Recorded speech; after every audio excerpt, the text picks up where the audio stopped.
Hello students, आज हम study करेंगे variation of conductivity and molar conductivity with dilution. तो फर्स्ट ही स्टार्ट करेंगे फ्रॉम द कंडक्टिविटी। तो कंडक्टिविटी को डिनोट करते थे हम के साथ। अब कंडक्टिविटी पे डाइल्यूशन का इफ़ेक्ट चेक करने के लिए हमको सिंपली लर्न करना होगा इसका डेफिनेशन। तो इसका सिंपली डेफिनेशन रिवाइज करते हैं। वो क्या था कि conductivity is the conductance shown by 1 centimetre cube of solution, कि किसी भी सॉल्यूशन का 1 सेंटीमीटर क्यूब जो कंडक्शन का वैल्यू, सिंपली बोल सकते हो करंट का वैल्यू, किसी भी सॉल्यूशन का 1 सेंटीमीटर क्यूब जो करंट का वैल्यू शो करेगा उसको क्या बोल देंगे, कंडक्टिविटी बोल देंगे हम। तो इसको और अंडरस्टैंड करने के लिए यहाँ पे ड्रॉ कर लेते हैं एक बीकर। उस बीकर में लेट कर लिया हमने, सपोज कर लो ये हो गया वाटर का अमाउंट, और इसमें ऐड कर देंगे कोई इलेक्ट्रोलाइट। सपोज कर लो ऐड कर दिया हमने KCl। अब KCl जब वाटर में ऐड होगा तो ब्रेक हो जाएगा जी आयन की फॉर्म्स में, तो K पॉजिटिव Cl नेगेटिव। अब पूरे सॉल्यूशन में क्या होगा, K पॉजिटिव और Cl नेगेटिव आयन घूम रहे होंगे। अब पूरे सॉल्यूशन में जो आयन्स हैं जो करंट शो करेंगे उसको तो सिंपल कंडक्टेंस बोलते हैं, जिसको डिनोट करते थे G के साथ। बट हमें G को नहीं चेक करना, हमें चेक करना है K को। तो उसके लिए हमें क्या करना है, पूरे सॉल्यूशन का कंडक्टेंस नहीं, हमें तो सिर्फ 1 सेंटीमीटर क्यूब, सिंपली 1 ml। तो इसको सपोज कर लो कि ये स्पेस है 1 सेंटीमीटर क्यूब, सिंपली 1 ml। तो 1 ml में जो आयंस होंगे, जब वो आयंस मूव करेंगे कुछ कंडक्टेंस शो करेंगे, उस कंडक्टेंस को क्या बोल देंगे, कंडक्टिविटी बोलेंगे। तो अब लेट कर लेते हैं, इस 1 सेंटीमीटर क्यूब में है टोटल 4 आयंस। बस कंसेप्ट को लर्न करने के लिए हमने 4 लेट कर लिया। चाहे आप किसी और जगह से 1 सेंटीमीटर क्यूब को चेक कर लो, इसको बोल देते हैं ये भी क्या है 1 सेंटीमीटर क्यूब। तो यहाँ पे भी क्या होगा, अगर यहाँ पे 4 लेट किए हैं तो यहाँ पे भी टोटल 4 आयंस ही होंगे। तो चलो अब यहाँ तक तो हो गया। अब चेक करते हैं डाइल्यूशन का इफ़ेक्ट, कि अब डाइल्यूशन का इसके ऊपर क्या इफ़ेक्ट होगा। तो डाइल्यूशन का मीनिंग हो गया कि इसमें और वाटर ऐड करना है, सिंपली बोल दो और सॉल्वेंट ऐड करेंगे। तो अब सभी को पता है जब डाइल्यूशन इंक्रीज करेंगे अब क्या होगा, जो KCl यहाँ पे मूव कर रहे थे अब यहाँ पे नहीं, वो पूरे सॉल्यूशन में मूव करेंगे। कॉमन सी बात है, जब पूरे सॉल्यूशन में मूव करेंगे तो इसका मीनिंग क्या है कि जहाँ से कुछ आयन ऊपर की तरफ मूव करना स्टार्ट कर देंगे। तो जब यहाँ से कुछ आयन ऊपर की तरफ मूव करेंगे तब क्या होगा, तब हमारे 1 सेंटीमीटर क्यूब में आयन का अमाउंट डिक्रीज़ होगा, क्योंकि उसको यूनिफॉर्मली स्प्रेड होना है। यूनिफॉर्मली स्प्रेड होने के लिए यहाँ पे जो भी आयंस होंगे ऊपर थोड़े थोड़े स्प्रेड हो जाएंगे, सारे नहीं जाएंगे, कुछ यहाँ पे रह जाएंगे कुछ वहाँ पे। तो हम लेट कर लेते हैं कि 2 आयन वहाँ पे चल गए हर 1 सेंटीमीटर क्यूब से। तो अब डाइल्यूशन करने से क्या हो रहा है, तो डाइल्यूशन करने से 1 सेंटीमीटर क्यूब में आयंस का अमाउंट क्या हो रहा है, आयंस डिक्रीज़ हो रहे हैं। अगर आयंस डिक्रीज़ हो गए तो सिंपल सा हमें आंसर मिल गया कि जब 1 सेंटीमीटर क्यूब में आयन ही डिक्रीज़ हो गए तो कंडक्टेंस क्या होगा, डिक्रीज़, जिसका सिंपल मीनिंग कि कंडक्टिविटी का वैल्यू डिक्रीज़ करेगा अगर आप डाइल्यूशन को इंक्रीज़ करोगे। तो सिंपल सा आंसर है, with increase in dilution conductivity decreases. Why, because number of ions in 1 centimeter cube decreases with the dilution। Dilution करने से 1 सेंटीमीटर क्यूब में आयन की अमाउंट, आयन का काउंटिंग डिक्रीज होता है। अगर डिक्रीज़ होगा तो कंडक्टिविटी भी क्या करेगा, डिक्रीज़ हो जाएगा। तो यहाँ पे हमने स्टडी कर लिया के को कि के क्या होगा, डिक्रीज़ होगा विद डाइल्यूशन। अब मूव करते हैं मोलर कंडक्टिविटी। तो मोलर कंडक्टिविटी को स्टडी करने के लिए एक फॉर्मूला रिवाइज करते हैं K/V। इस फॉर्मूले को हमने स्टडी किया था जब रिलेशन ड्राइव कर रहे थे between molar conductivity and conductivity. तो ये एक फॉर्मूला वहाँ पे लर्न किया था। तो अब चेक करो ये फॉर्मूला क्या बोल रहा है कि अगर कंडक्टिविटी इंक्रीज़ होगा तो मोलर कंडक्टिविटी भी इंक्रीज़ होगा क्योंकि डायरेक्टली प्रोपोर्शनल है। अगर वॉल्यूम इंक्रीज़ होगा तो भी कंडक्टिविटी, मोलर कंडक्टिविटी क्या होगा, इंक्रीज़। अब चेक करते हैं डाइल्यूशन का क्या इफ़ेक्ट पड़ेगा इसके ऊपर। तो हमें पता है विद डाइल्यूशन, अगर डाइल्यूशन इंक्रीज़ करोगे तो कंडक्टिविटी क्या होगा, डिक्रीज़। क्यों डिक्रीज़ करता है, यहाँ पे स्टडी कर लिया कि आयन डिक्रीज़ हो जाएंगे। अब चेक करते हैं वॉल्यूम।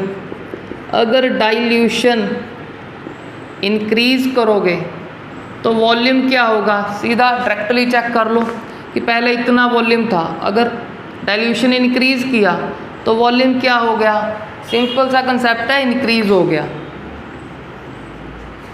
अब चेक करो दोनों क्या है, कंडक्टिविटी एंड वॉल्यूम ऑपोजिट है कि एक डिक्रीज़ हो रहा है दूसरा इंक्रीज़ हो रहा है। अब इसके ऊपर इफ़ेक्ट कौन शो करेगा, इफ़ेक्ट वो शो करेगा जिसमें मोर चेंज आ रहा होगा।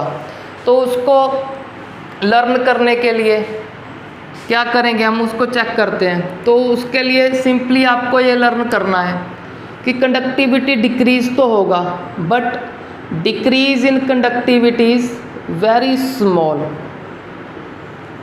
डाइल्यूशन करने से कंडक्टिविटी डिक्रीज़ तो होता है बट उसमें डिक्रीज़ क्या होता है, वेरी स्मॉल। एंड डाइल्यूशन करने से वॉल्यूम इंक्रीज़ तो होगा and increase in volume is very large. इस वॉल्यूम के इंक्रीज़ को तो यहाँ डायरेक्टली देख सकते हो कि पहले इतना था, बहुत ज़्यादा, ऑलमोस्ट डबल हो गया, डबल से भी ज़्यादा कर दिया हमने। तो वॉल्यूम में इंक्रीज़ क्या होता है, वेरी लार्ज। तो इसको आपको लर्न कर लेना है। अब चेक कर लो लार्ज इंक्रीज़ किस में आ रहा है, वॉल्यूम में। अगर जे मोर इंक्रीज़ हो रहा है, अब वॉल्यूम के इंक्रीज़ होने से क्या होगा, मोलर कंडक्टिविटी इंक्रीज़ होगा क्योंकि डायरेक्टली का रिलेशन है।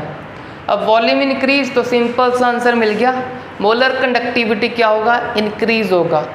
अब दोबारा से इसका आंसर चेक करते हैं कि क्या लिखेंगे उसमें। तो उसमें लिखेंगे with dilution conductivity decreases but decrease in conductivity is very small and with dilution volume is increases and increase in volume is very large. Therefore due to very large increase in volume molar conductivity also increases with dilution। तो हमारा simple सा answer हो गया कि dilution increase करने से molar conductivity increase होगा। अब मूव करते हैं हमारे नेक्स्ट कंसेप्ट पे। तो नेक्स्ट हम चेक करेंगे मोलर कंडक्टिविटी पे डाइल्यूशन का इफ़ेक्ट फॉर स्ट्रॉन्ग इलेक्ट्रोलाइट। तो यहाँ पे लिखते हैं वेरिएशन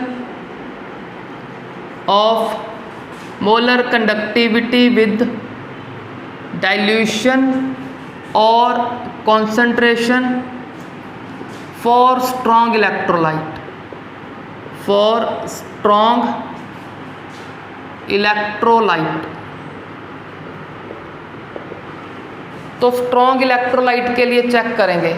जनरल सी बात तो हमने स्टडी कर ली कि मोलर कंडक्टिविटी डाइल्यूशन इंक्रीज करने से इंक्रीज होगा। अब चेक करेंगे फॉर स्ट्रॉन्ग इलेक्ट्रोलाइट कि स्ट्रॉन्ग इलेक्ट्रोलाइट के लिए कैसे चेंज होगा। तो इसके लिए एक सिंपल सा ग्राफ ड्रॉ कर रहे हैं। ग्राफ में यहाँ पे लिख दिया मोलर कंडक्टिविटी, यहाँ पे लिख दिया कंसंट्रेशन का स्क्वायर रूट। इसको भी डिस्कस करेंगे कि स्क्वायर रूट क्यों है, क्योंकि इसमें एक इक्वेशन होगा, उसको बाद में लर्न करेंगे हम।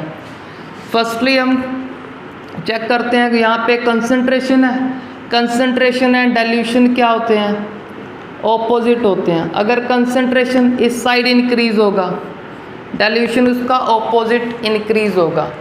अब इस ऑपोजिट रिलेशन को थोड़ा स्टडी करते हैं कि सभी स्टूडेंट को अच्छे से क्लियर हो जाए। यहाँ पे हम सपोज कर लेते हैं कुछ इसमें कुछ वाटर है, सम अमाउंट ऑफ वाटर, उसमें ऐड कर दिया हमने NaCl का, सपोज कर लो 1 स्पून, 1 स्पून की जगह 1 मोल बोल देते हैं।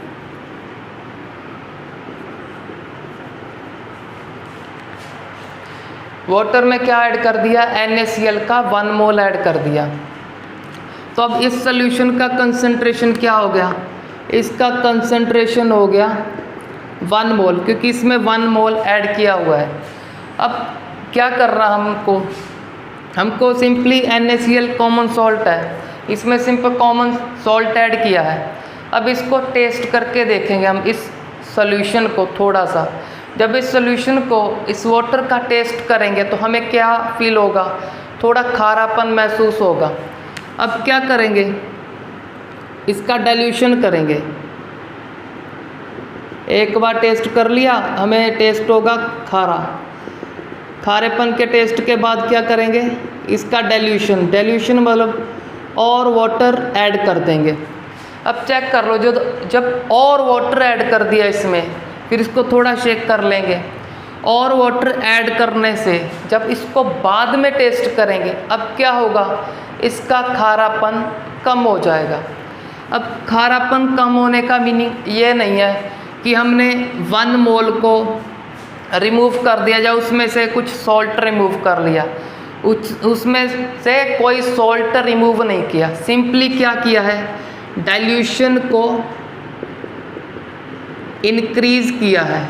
अगर डाइल्यूशन को इंक्रीज़ किया है, डाइल्यूशन इंक्रीज़ करने से हमें खारापन क्या हो रहा है, कम महसूस हो रहा है। अगर कम महसूस हो रहा है तो उसको बोल रहे हैं कि कंसंट्रेशन क्या हो गया, डिक्रीज़। उस कंसंट्रेशन डिक्रीज़ का मीनिंग ये मत समझना कि उसमें से इलेक्ट्रोलाइट रिमूव कर दिया, इलेक्ट्रोलाइट का कुछ नहीं रिमूव किया, बट यहाँ पे डाइल्यूशन का इफेक्ट होता है जो सिंपल से सभी को पता है। तो इस कारण से, इस कंसेप्ट की वजह से बोल रहे हैं कि डाइल्यूशन और कंसंट्रेशन क्या है, ऑपोजिट है। तो इस ग्राफ में कंसंट्रेशन को इस साइड बोल दिया, भी इंक्रीज हो रहा है, तो डाइल्यूशन इस साइड इंक्रीज होगा। अब चेक कर लो, यहाँ पे क्या बोलोगे, कंसंट्रेशन को 0, कंसंट्रेशन को बोल देंगे 0, और डाइल्यूशन को क्या बोल दोगे, मैक्सिमम डाइल्यूशन। मैक्सिमम डाइल्यूशन को बाद में हम कुछ और नेम दे देंगे इस चैप्टर में। अब चेक कर लो, 0 कंसंट्रेशन को बार बार बोल रहा हूँ, ऐसा मत सपोज कर लेना कि वहाँ पे इलेक्ट्रोलाइट ऐड ही नहीं किया। 0 कंसंट्रेशन का मीनिंग है वहाँ पे डाइल्यूशन मोर है। अगर डाइल्यूशन मोर है तो उसका अमाउंट निगलेक्ट हो गया, जिसका टेस्ट नहीं आ रहा होगा। तो इसको और स्टडी करने के लिए ऐसे बोल दो कि आपके पास क्या है, बकेट है, बकेट में वाटर है, फुल किया हुआ है वाटर के। तो बकेट को चलो ऐसे ही समझ लेते हैं, बकेट क्या है, वाटर से फुल कर लिया हमने। फिर उसमें क्या करना, सिर्फ 1 स्पून ऐड कर देना सॉल्ट का, फिर उसको टेस्ट करके देखना कि आपको सॉल्ट का टेस्ट आएगा। तो उसमें सिंपल सा कोई टेस्ट नहीं आएगा, क्यों, क्योंकि वाटर का अमाउंट मोर है। अगर मोर है तो डाइल्यूशन मोर, तो उस कारण से क्या बोल दिया, कंसंट्रेशन 0 कर दिया, बट एक्चुअली 0 नहीं होगा, आपने कुछ ना कुछ सॉल्ट तो ऐड किया है, बट डाइल्यूशन मोर के कारण ही उसे 0 कंसंट्रेशन बोल रहे हैं। तो चलो अब मूव करते हैं हमारे ग्राफ पे।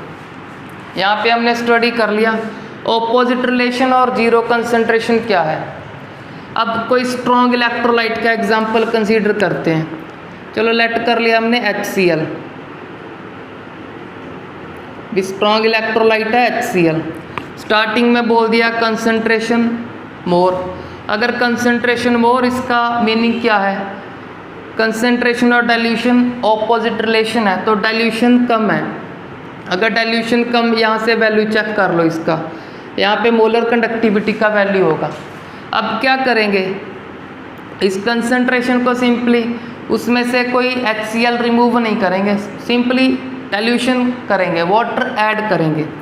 तो जब डाइल्यूशन इंक्रीज करेंगे तो डाइल्यूशन का क्या इफेक्ट था मोलर कंडक्टिविटी पे, हमने प्रीवियसली स्टडी कर लिया अभी कि डाइल्यूशन जब करेंगे मोलर कंडक्टिविटी क्या होगा, इंक्रीज होगा। तो अब डाइल्यूशन इस साइड इंक्रीज होगा, मोलर कंडक्टिविटी ऊपर साइड। तो क्या लिख दूंगा, इसको यहाँ पे पॉइंट ड्रॉ कर दूंगा। डाइल्यूशन भी हो गया, चेक कर लो, पॉइंट थोड़ा इधर लिख दिया, थोड़ा ऊपर भी लिख दिया, अभी इंक्रीज भी हो गया विद डाइल्यूशन। अब और डाइल्यूशन करेंगे तो थोड़ा सा और इंक्रीज हो जाएगा। अब क्या हुआ, जब डाइल्यूशन का मोलर कंडक्टिविटी पे इफेक्ट चेक कर रहे थे फॉर स्ट्रॉन्ग इलेक्ट्रोलाइट, तो उन्होंने चेक किया कि सारे के सारे पॉइंट एक स्ट्रेट लाइन में आ रहे थे। अगर स्ट्रेट लाइन में आ रहे हैं तो बाकी पॉइंट एक्सपेरिमेंट करके चेक करने की ज़रूरत नहीं, क्योंकि स्ट्रेट लाइन है, सीधा उसको स्केल की हेल्प से ड्रॉ कर देंगे हम बिल्कुल स्ट्रेट। जब बिल्कुल स्ट्रेट ड्रॉ करेंगे तो बाकी के सारे पॉइंट मिल जाएंगे। चलो सारे पॉइंट को छोड़ो, हम चेक करते हैं यहाँ पे। अब यहाँ पे क्या होगा, डाइल्यूशन मैक्सिमम, उस मैक्सिमम डाइल्यूशन को बोलते हैं इनफिनाइट डाइल्यूशन।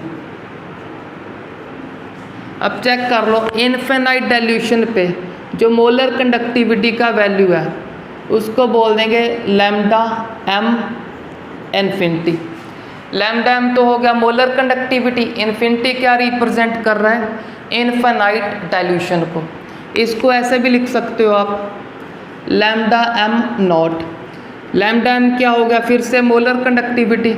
इनफिनाइट डाइल्यूशन पे कंसंट्रेशन क्या होता है, जीरो, उस जीरो को ये रिप्रेजेंट कर रहा है नॉट, तो इसका नेम हो गया molar conductivity at infinite dilution और जीरो कंसंट्रेशन। बट एक्चुअल में जीरो नहीं है, वो आपको पहले भी बोल दिया काफ़ी बार। तो चलो हमने यहाँ पे ये ग्राफ को ड्रॉ कर लिया इजीली। ऐसे ही क्यों ड्रॉ हो रहा है उसको भी चेक कर लिया। अब चेक करो, इसमें एक क्वेश्चन है, चेक करो हमने इसको क्या किया, ये यहाँ तक तो एक्सपोज कर रहे हैं कि एक्सपेरिमेंट से पॉइंट चेक किए। अब ये क्या है, वे पेंसिल स्केल की हेल्प से एक्स्ट्रा प्लॉट कर दिया। तो अगर आपको एग्ज़ाम में क्वेश्चन आए कि फॉर स्ट्रॉन्ग इलेक्ट्रोलाइट, क्या स्ट्रॉन्ग इलेक्ट्रोलाइट के लिए molar conductivity at infinite dilution को एक्स्ट्रापोलेट करके फाइंड कर सकते हो, तो उसका आंसर है यस। क्यों जैसे, क्योंकि ग्राफ एक स्ट्रेट लाइन था, स्ट्रेट लाइन को किधर भी आप बढ़ा सकते हो, इधर इंक्रीज कर लो या इधर ड्रॉ कर लो। तो स्ट्रेट लाइन होने के कारण यहाँ पे पॉसिबल है भी एक्स्ट्रापोलेशन मेथड से इस लैम्डा एम इन्फिनिटी को हम फाइंड कर लेंगे। तो अब चेक करते हैं, फर्स्टली तो हमने कंसेप्ट से ड्रॉ कर लिया ग्राफ को। अब इस ग्राफ को या इस वेरिएशन को एक इक्वेशन भी एक्सप्लेन करता है। अब उस इक्वेशन के अकॉर्डिंग ग्राफ को ड्रॉ करेंगे। तो वो कौन सा इक्वेशन है, वह है डिब्बे हक्कल ऑन सागर इक्वेशन। डिब्बे हक्कल ऑन सागर इक्वेशन। तो डिब्बे हक्कल ऑन सागर इक्वेशन है, वो इक्वेशन क्या करेगा, स्ट्रॉन्ग इलेक्ट्रोलाइट के लिए मोलर कंडक्टिविटी का वेरिएशन को एक्सप्लेन करेगा विद डाइल्यूशन और कंसंट्रेशन। तो फर्स्टली उसका इक्वेशन लर्न कर लो कि वो है लैम्डा एम हमारा मोलर कंडक्टिविटी, फिर माइनस ए कंसंट्रेशन का square root plus lambda M naught. Lambda M naught क्या है, molar conductivity at infinite dilution. अब इनफिनाइट डाइल्यूशन का एक मीनिंग और अंडरस्टैंड कर लेते हैं कि इनफिनाइट डाइल्यूशन को अकॉर्डिंग टू मैथ मत सपोज कर लेना कि इनफिनाइट मतलब बहुत ज़्यादा का डाइल्यूशन, बहुत ज़्यादा डाइल्यूशन मतलब बहुत सारे वाटर नहीं यहाँ पे रिप्रेजेंट हो रहा। यहाँ पे इनफिनाइट डाइल्यूशन का मीनिंग कुछ और है, वो क्या है उसको अंडरस्टैंड करते हैं फर्स्टली, फिर इसको डिस्कस करेंगे। तो इनफिनाइट डाइल्यूशन का हमारे इस चैप्टर में मीनिंग क्या है कि जो भी आप इलेक्ट्रोलाइट ऐड कर रहे हो, NaCl, KCl, कोई भी ऐड कर रहे हो, एक तो क्या हो जाए, वो डिज़ोल्व हो जाए कंप्लीटली। तो हमें सभी को पता है स्ट्रॉन्ग इलेक्ट्रोलाइट ईजिली डिज़ोल्व हो जाते हैं, बट उसमें प्रॉब्लम क्या होता है कि जब डाइल्यूशन कम है तो उसके पॉजिटिव एंड नेगेटिव, यहाँ पे Na positive and Cl negative close होते हैं, पास में होते हैं। अगर पास में है तो यहाँ पे क्या होगा, यहाँ पे हो जाता है इंटर आयनिक अट्रैक्शन, क्योंकि पॉजिटिव नेगेटिव क्या करेंगे, अट्रैक्ट ही करेंगे। इंटर आयनिक, आयन के बीच में अट्रैक्शन हो जाता है, एक दूसरे को फ्रीली मूव नहीं करने देते, क्योंकि जब आयन फ्रीली मूव करेंगे कंडक्टेंस तो फिर शो होगा। तो अब इनको फ्रीली मूव करने के लिए क्या करते हैं, डाइल्यूशन इंक्रीज करना पड़ता है। तो इनफिनाइट डाइल्यूशन क्या है, एक तो सारे का सारा डिज़ोल्व हो जाए, दूसरा बस इसमें इतना वाटर ऐड करना है कि ये जस्ट दूर हो जाए, इंटर आयनिक अट्रैक्शन उसमें पार्टिसिपेट ना कर सके, एक दूसरे को मूव करने के लिए प्रॉब्लम ना करे। तो बस उसके लिए जितना वाटर चाहिए उसको क्या बोल रहे हैं, इनफिनाइट डाइल्यूशन। इनफिनाइट डाइल्यूशन के एक आयन दूसरे आयन को डिस्टर्ब नहीं करता मूव करने के लिए, वो अपना अपना कंडक्टिविटी शो कर सकता है। जब हर एक आयन अपना अपना कंडक्टिविटी, मैक्सिमम कंडक्टिविटी शो कर देगा, क्योंकि उसको कोई डिस्टर्बेंस नहीं, अगर मैक्सिमम शो कर दिया जितना भी करना चाहता था, तो जो वैल्यू हमें क्या मिल जाएगी, एक कांस्टेंट वैल्यू मिल जाएगी। कांस्टेंट क्यों बोल रहे हैं, चेक कर लो, यहाँ पे कंडक्टिविटी, मोलर कंडक्टिविटी क्या था, डिक्रीज, डाइल्यूशन किया और इंक्रीज हो गया। चाहे इंक्रीज हो चाहे डिक्रीज, जो इंक्रीज डिक्रीज होता है सिंपली बोल देंगे चेंज हो रहा है, तो वैल्यू तो चेंज हो गया डाइल्यूशन इंक्रीज करने से, और डाइल्यूशन किया और चेंज हो गया। बट यहाँ पे क्या हो जाएगा, यहाँ पे एक कांस्टेंट वैल्यू मिल जाएगा, क्योंकि अब इनफिनाइट डाइल्यूशन है, जिसका मीनिंग है आयन सफिशेंटली दूर है, बड़ी आसानी से अपना अपना मूव कर सकते हैं। अगर सफिशेंटली दूर है तो जो वैल्यू शो करेंगे वो वैल्यू क्या होगी, एक कांस्टेंट और एक मैक्सिमम वैल्यू होगी। तो इसके लिए लर्न कर लो, लैम्डा एम नॉट क्या है, एक कांस्टेंट वैल्यू है। तो अब इस ग्राफ को एक बार लर्न कर लो कि इसका ग्राफ ऐसे है। अब ये तो हमने अकॉर्डिंग टू कंसेप्ट ड्रॉ किया, अब इस इक्वेशन को यूज़ करेंगे, सिंपली मैथमेटिक्स को यूज़ करेंगे। क्या ये इक्वेशन भी हमें ऐसा ही ग्राफ ड्रॉ करके देगा, तो उसको चेक करते हैं। तो फर्स्टली लर्न कर लो, ये क्या है, एक कांस्टेंट वैल्यू, क्योंकि अब और इंक्रीज नहीं होगा।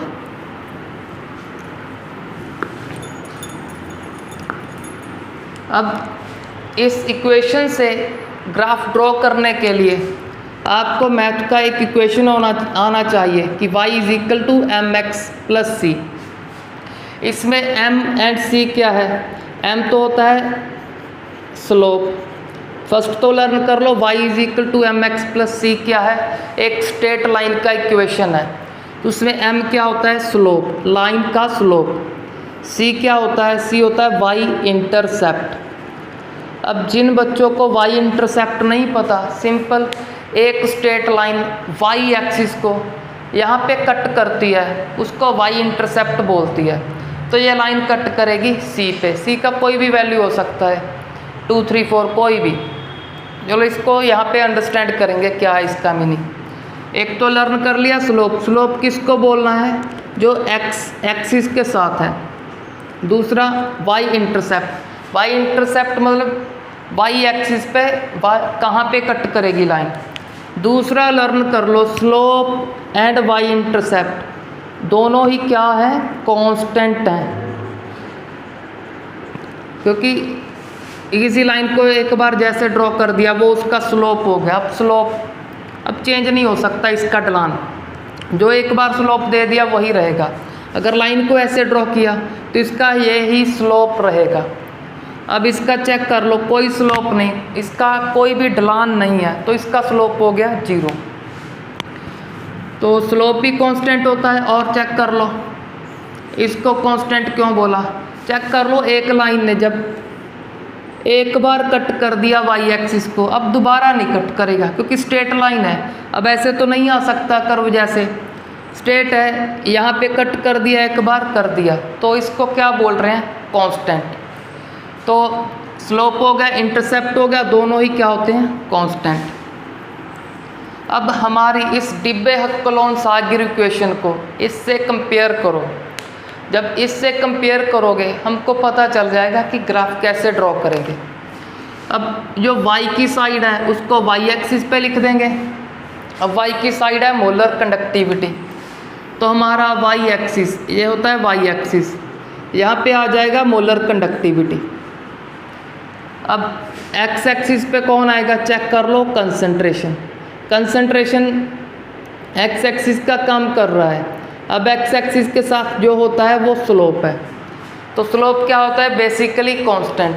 तो अब आप जब ये इक्वेशन स्टडी करोगे उसमें स्पेशली मेंशन होता है कि a क्या है, कांस्टेंट है। जैसे हमने लर्न किया कि m एंड c क्या है, कांस्टेंट, ऐसे लर्न कर लो। जो भी आप y एक्सिस पे ड्रॉ करोगे वो वेरिएबल होना चाहिए, चेंज होना चाहिए, और जो x एक्सिस पे ड्रॉ करोगे वो भी चेंज होना चाहिए। चेक कर लो, हम कंसंट्रेशन को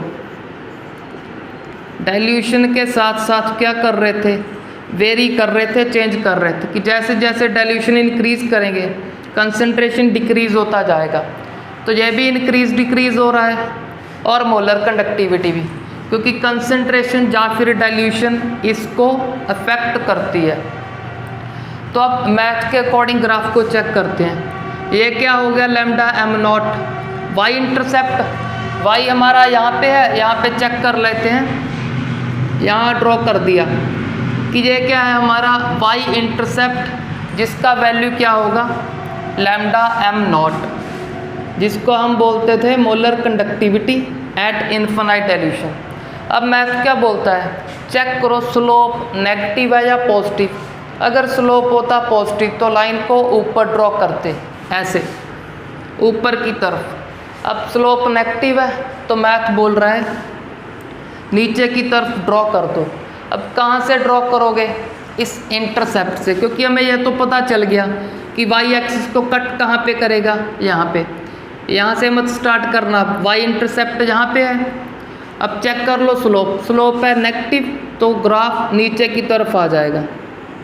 अगर स्लोप पॉजिटिव होता तो ग्राफ ऊपर की तरफ। ये हमें सिंपली मैथमेटिक्स बताता है। तो अब मैथ के अकॉर्डिंग भी हमारा ग्राफ वैसा ही है, और कंसेप्ट के अकॉर्डिंग भी हमने पहले ऐसा ही ड्रॉ किया था। अब मूव करते हैं वीक इलेक्ट्रोलाइट पे।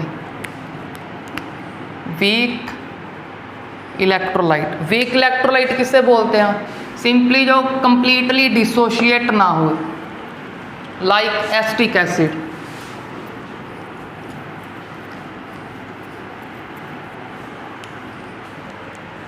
तो इसका ग्राफ चेक करते हैं। तो यहाँ पे लिख देते हैं मोलर कंडक्टिविटी, यहाँ पे लिख दिया कंसंट्रेशन का स्क्वायर रूट, और इसका इन्वर्सली रिलेशन डाइल्यूशन के साथ। अब इसको चेक करते हैं। वीक इलेक्ट्रोलाइट कंसीडर कर लिया हमने एसिटिक एसिड CH3COOH। अब स्टार्टिंग में सपोज कर लेते हैं कंसंट्रेशन मोर। अब कंसंट्रेशन डिक्रीज़ नहीं करेंगे, बस डाइल्यूशन इंक्रीज़ करेंगे, वो अपने आप कंसंट्रेशन को क्या करेगा, डिक्रीज़। अब डाइल्यूशन इंक्रीज़ करने से हमें पता है मोलर कंडक्टिविटी क्या होगा, इंक्रीज़। बट अब इलेक्ट्रोलाइट क्या है, वीक है। वीक का मीनिंग क्या हो गया, वीक का मीनिंग हो गया हमारा कि अगर ये 100 है, 100 का 100 नहीं ब्रेक होगा स्टार्टिंग में ही, कम ब्रेक होगा, कम आप 50, 60, 70 कुछ भी सपोज कर लो। चल हमने सपोज कर लिया सिर्फ 100 में से 60 डिसोशिएट हो गए। कैसे डिसोशिएट होंगे, वैसे तो आपको पता होगा एसिड H पॉजिटिव प्रोवाइड करता है, बाकी क्या होगा CH3COO नेगेटिव, इसमें ब्रेक होगा। अब 100 में से सपोज कर ले कंसेप्ट को लर्न करने के लिए कि 60 ब्रेक हो गए, तो 60 आयंस जब मूव करेंगे तो मोलर कंडक्टिविटी का वैल्यू शो कर देंगे हमारे पास। तो अब क्या करते हैं, अब डाइल्यूशन इंक्रीज़ करेंगे। जब डाइल्यूशन इंक्रीज़ करेंगे तो हमें चेक करने को क्या मिलेगा कि जहाँ पे मोलर कंडक्टिविटी थोड़ा स्मॉल इंक्रीज़ कर रहा है, स्लोली इंक्रीज़ कर रहा है थोड़ा थोड़ा। अब चेक कर लो, इसका ग्राफ ऑलमोस्ट ऐसा बन जाएगा। बट अब क्या होगा, जब डाइल्यूशन करते रहेंगे स्टार्टिंग में तो थोड़ा थोड़ा इंक्रीज़ होगा। अब एक डाइल्यूशन पॉइंट ऐसा आएगा इसमें कि उस डाइल्यूशन पॉइंट पे क्या होगा, कंडक्टिविटी थोड़ा थोड़ा नहीं, डायरेक्टली बहुत ज़्यादा इंक्रीज़ हो जाएगा। चलो उस पॉइंट को हम यहाँ पे ड्रॉ कर लेते हैं। पहले क्या हो रहा था, मोलर कंडक्टिविटी थोड़ा थोड़ा सा इंक्रीज़ हो रहा था। अब चेक कर लो, एक ऐसा डाइल्यूशन पॉइंट आया कि हमने वाटर जब ऐड कर रहे थे तब एक ऐसा डाइल्यूशन पॉइंट आया कि कंडक्टिविटी हो गया बहुत ज़्यादा इंक्रीज़, हाई वैल्यू मिल गया। तो अब ग्राफ कैसा हो गया, अब ग्राफ हो गया हमारा ऐसा। अब पहले तो इसका कारण चेक करते हैं कि एक डाइल्यूशन पॉइंट ऐसा क्यों आया कि कंडक्टिविटी मोर क्यों इंक्रीज़ हो गया।